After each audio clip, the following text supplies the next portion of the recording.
Hey everyone, welcome back. Before we get into the stories, I just wanted to apologize for the final story of my Spanish. I don't speak Spanish, and I really tried my best to pronounce things the proper way from what I googled and tried to look up on YouTube. So to all of my Spanish-speaking fans out there, I am really sorry if I butchered any of these words. All that being said, I hope you all enjoy these stories, and if you ever want to send your own, you can send your own story at southerncannibal.com. I can't wait to narrate it. And without any more further interruptions, let's get into the stories. And remember to always stay hungry.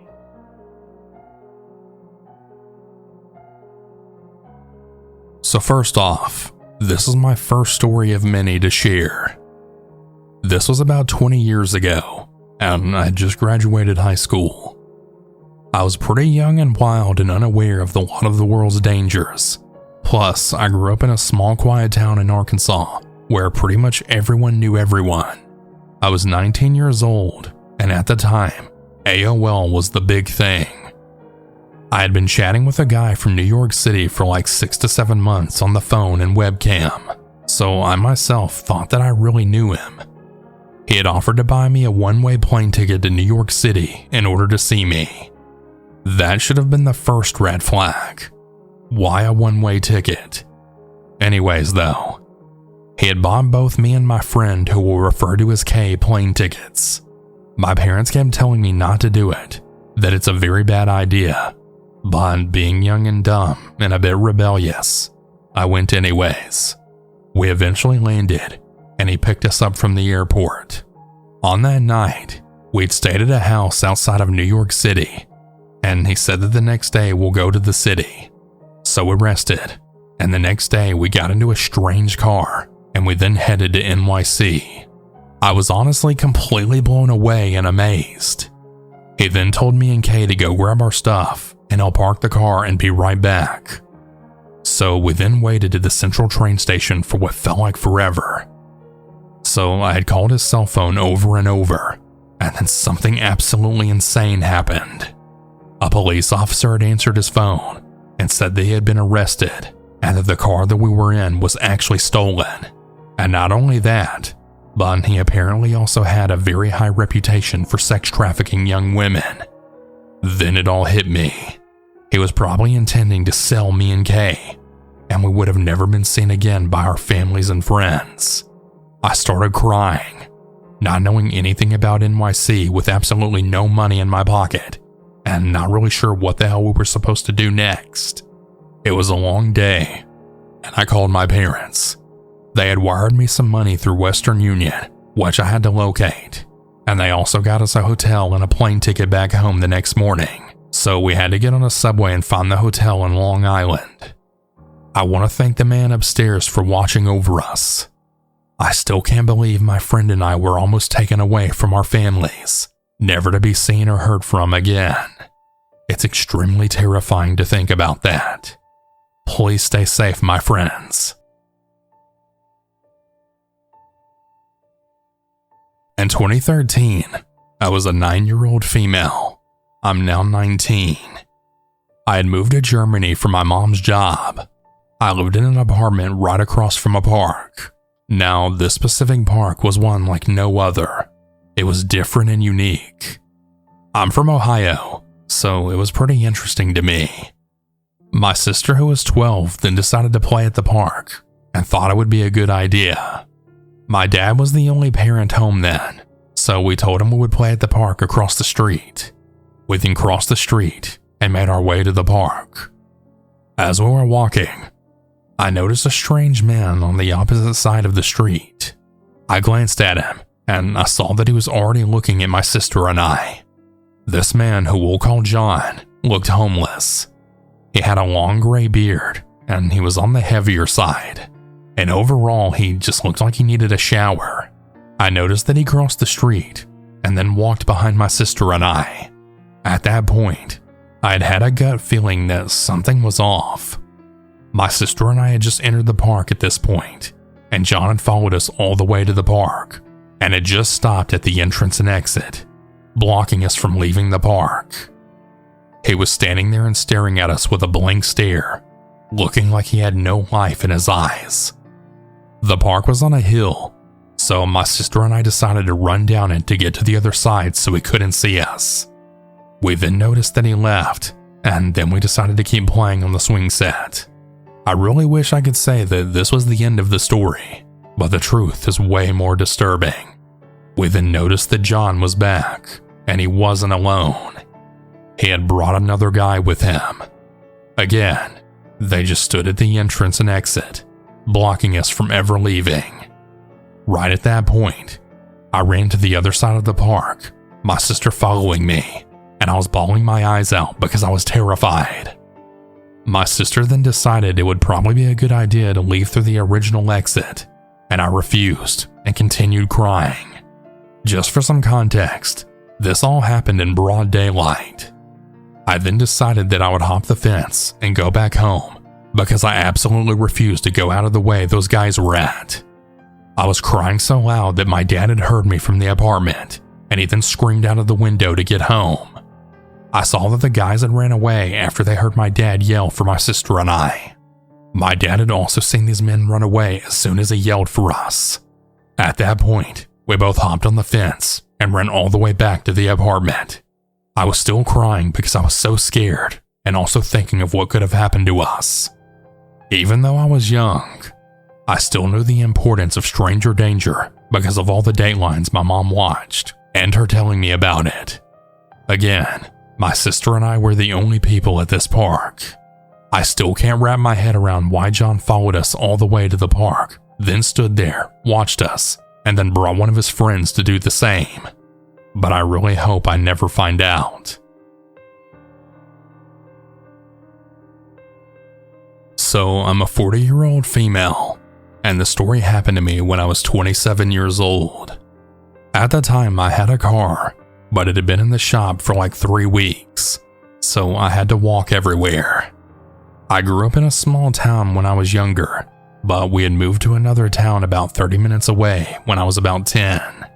We had visited the little town a lot because of my mom's side of the family was there. Well, when I was about 22 years old, I found out I was pregnant, and my baby's father and I had gotten married. He wanted to be close to his parents, who lived about an hour away, and mine were only about 15 minutes away, so we compromised, and we moved between the both of them, which put us back in the small town I grew up in. Now, a couple of years down the road, my then husband and I decided we were going to divorce. We had just bought a house, so money was pretty tight. So we were still in this house together, and we had a disagreement. I decided I needed to take a walk and go clear my mind. It was around 10 o'clock at night during the summer. I know, very stupid idea. It's also dark and humid. I was wearing a skirt, a plain top, no makeup, and my hair was in a ponytail. I figured that I wouldn't attract any attention. I was wrong. As I'm about to turn down this small side street, this truck was driving by me very slowly. I hear this truck down another street, or so I thought. Then these headlights start shining on my back. My mind starts to think of a million things at once, but I was really trying my best not to show any panic. So I pretended that I'm going to this house that was very close. As I start to approach the porch and take out some of the keys, the truck drives off. So I then think, great, the idiot left, and I start walking again, but not back to my house like a smart person should have. So I turn down another street, and the headlights show up again, and they're staying right behind me. I thought, okay, how am I going to get out of this? I then started praying so hard. I remember my husband telling me that there was a path between these houses that would lead me back to our street. We lived in a little dead-end street, and so if I took the path, I would come out near our street, and our house was 2 houses away from this path. I just needed this truck to be distracted so I could run to this path.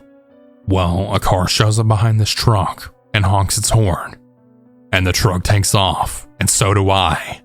I then run to that path. I'm pretty sure the person in the car thought I was a nutcase running like wild. I get to our street and run to our house, and I see the truck pass by my street, and I then bang on the door, and my nephew opens it. I then burst inside and slam the door shut. I look out the window, and he goes by again, just looking at my house.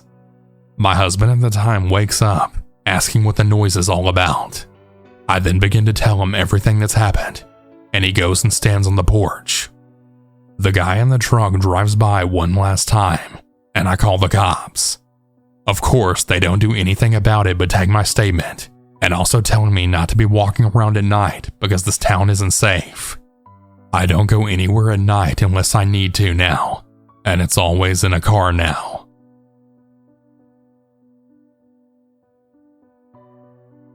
I think I was around 7 to 9 years old when this happened.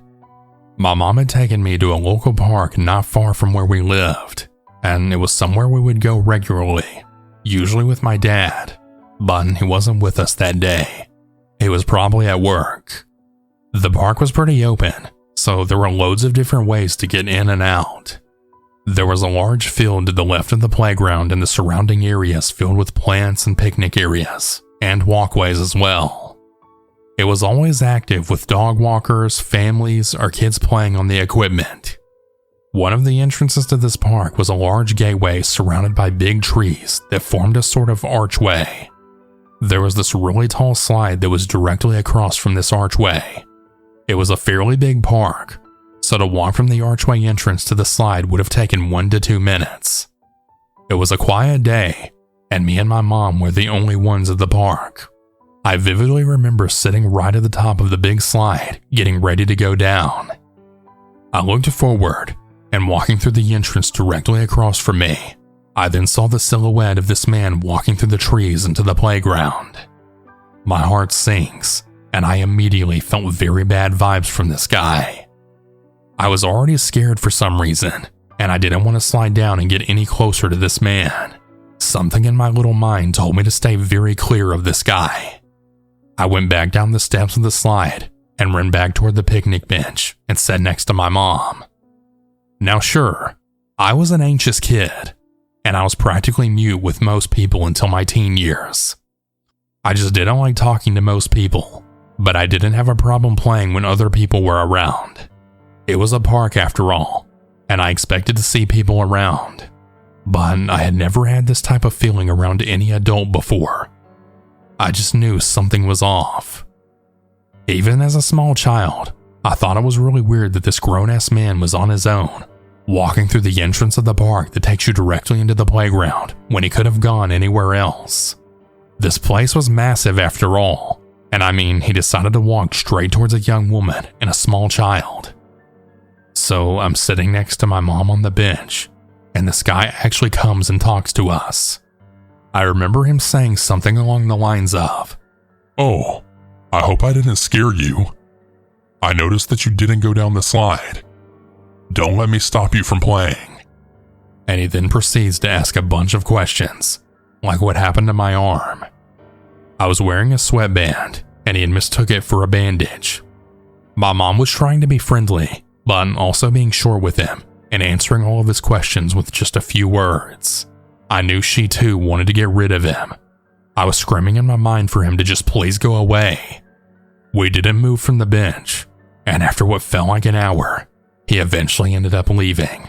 The entire conversation was super uncomfortable.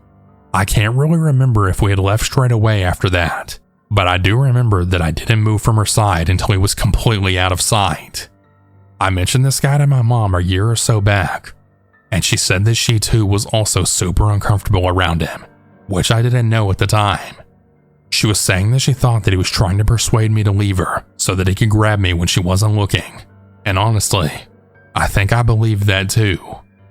She also mentioned feeling uneasy afterward, and how she thought that maybe there was a car out of sight waiting to grab me. My instincts have always been pretty spot on, and it's really odd that we both had the same gut feeling about him.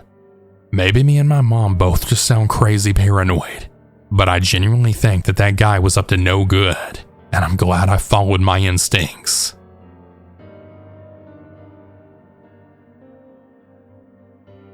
It was during Christmas break of 2022 when I visited my family in the northern Mexican state of Nuevo León.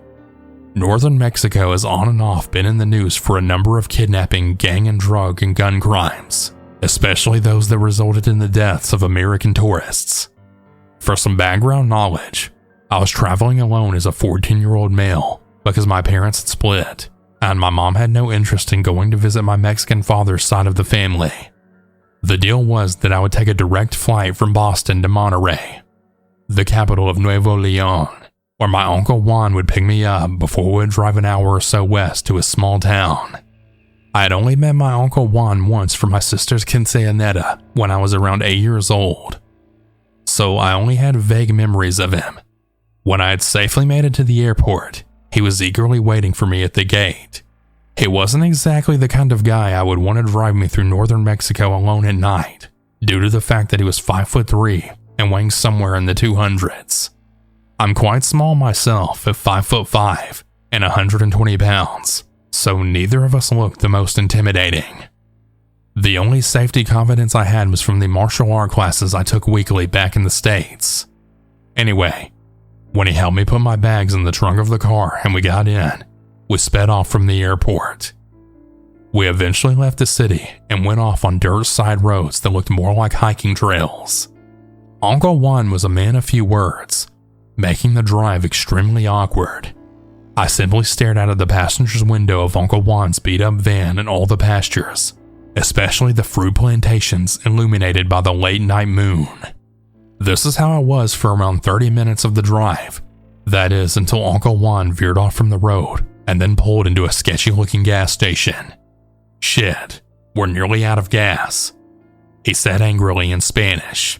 I didn't pay much attention to the area of the gas station, and I simply just listened to music on my phone until a large pickup truck pulled in aggressively next to us. Uncle Juan had gotten out of the van and had gone inside to pay for the gas, so there I was left all alone in the van. I took a closer look at the pickup truck, and I noticed that 6 heavy-set men were riding in the back, holding guns taller than them. They also wore black bandanas covering their face from the dust that rolled in from the desert. I began to panic as the driver got out and began to approach the driver's window of my uncle's van, his face covered by a bandana. "Where's your father at, Cambroncito?" he asked me in a very thick Spanish accent. I simply sat there wide-eyed, looking like a deer in the headlights. Not here," I replied in a scared tone. "You got any pesos? I can't afford the gas," he asked, suddenly pulling on the driver's side door, trying to open the van. That's when I lost my shit, and I had to come up with a plan to get myself out of the car before he tried to kidnap me. Several children in Mexico my age were kidnapped in a similar manner. Yes, let me go into the gas station to get my uncle," I finally replied. The man looked like he was about to say something more, but I just threw open the van door and made a run for it into the gas station. My uncle was chatting it up with the clerk. I quickly explained to them the issue, and the clerk grabbed his pistol from behind the counter, and we ran out into the parking lot. The truck was gone now, but the driver's side door was wide open. We found it odd that it appeared they didn't try and take anything when we got back in, but we obviously weren't complaining. "Are you ready to leave?" Uncle Juan asked me. "Yeah, let's get the fuck out of here," I replied in Spanish. He started up the van and proceeded to pull out of the parking lot. The van wouldn't budge. Uncle Juan looked extremely confused and pissed off. He jumped out of the van and ran around it in circles, checking all the tires, and then opening the hood to examine the damage. "They slashed our tires," he exclaimed. The clerk called us a tow truck, which took us in the van to my family's home, where I spent the rest of the vacation unharmed and without any other issue. I'm not really sure the true intentions of those men, or if they were cartel kidnappers, but I'm sure as hell happy that I listened to my own instincts to get out of that car before anything worse could happen. I don't plan on visiting northern Mexico for a long time. This story has surely taught me to always trust my instincts whenever I'm in a sketchy situation or a bad area.